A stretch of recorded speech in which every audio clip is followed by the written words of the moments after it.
So the kinetic molecular theory predicts the ideal gas law. It predicts behavior that's consistent with observations and measurements of gases. And this is an example of how scientific theory is the most powerful kind of scientific knowledge.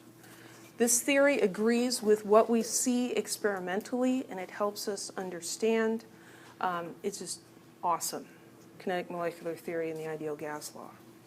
Now, it does not work under some conditions. But when we look at those conditions, it helps us to understand even more about the gases.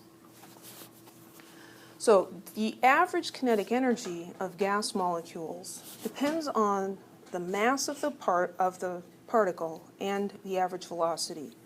So we say the kinetic energy is 1/2 the mass times the velocity squared.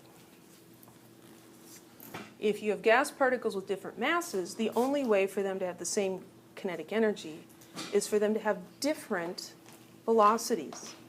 So the big particles are moving slowly, and the small particles are moving quickly. So we use this term called root mean square velocity. It's a special kind of an average.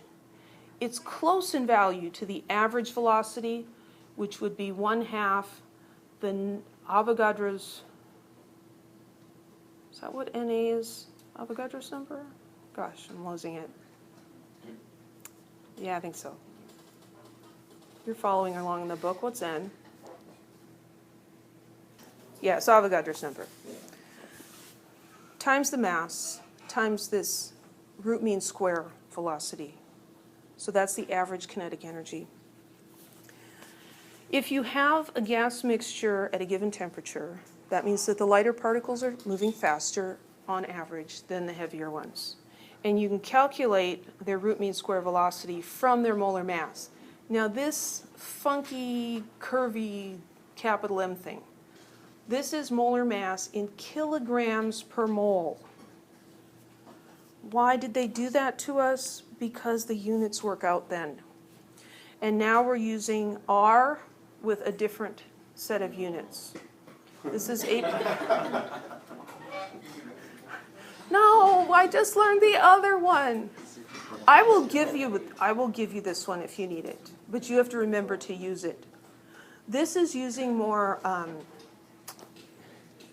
SI units, and so we get the newtons and meters per second and things like that in there, and all the units work out strangely. And so here we've got joules, moles, Kelvin. Here we've got kilograms per mole. And we put this into this equation. Here, temperature still needs to be in kelvins. And you can calculate the root mean square velocity that way. So let's do it. Calculate the root mean square velocity of water at 150 degrees Celsius. Well, let's see if I can remember those numbers. Was it 8.134 or 314? See, I can't remember it. 8.314. Joules per mole Kelvin. Did I get that right at least? And the root mean square velocity is the square root of 3RT over the molar mass in kilograms per mole. The molar mass of water is 18.02 grams per mole. So kilograms per mole, if we do it out the long way, grams down here, kilograms up here. Kilogram is 1,000. So we're going to end up with 0.01802 kilograms per mole. The temperature is 150 Celsius, so we need to put that into Kelvin.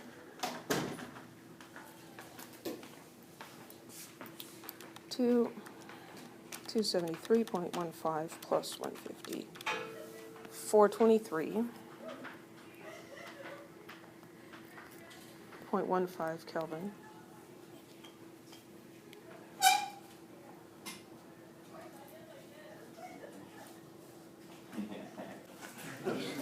So now we have R, T, and big weird M.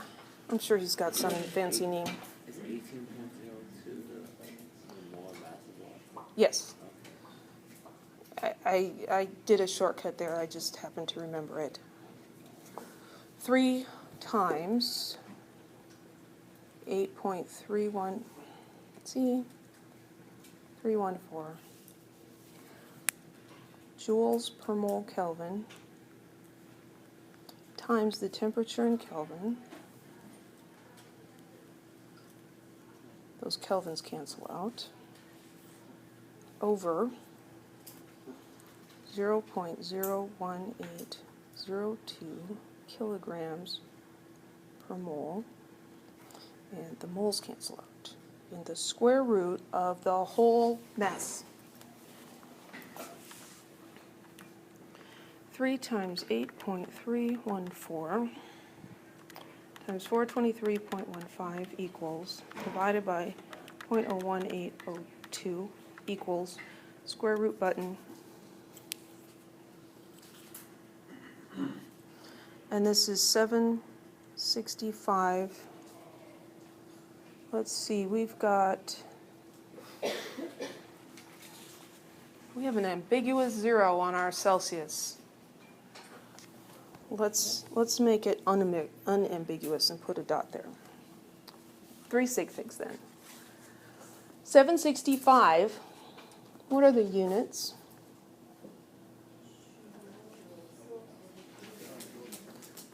It's the square root of joules per kilogram.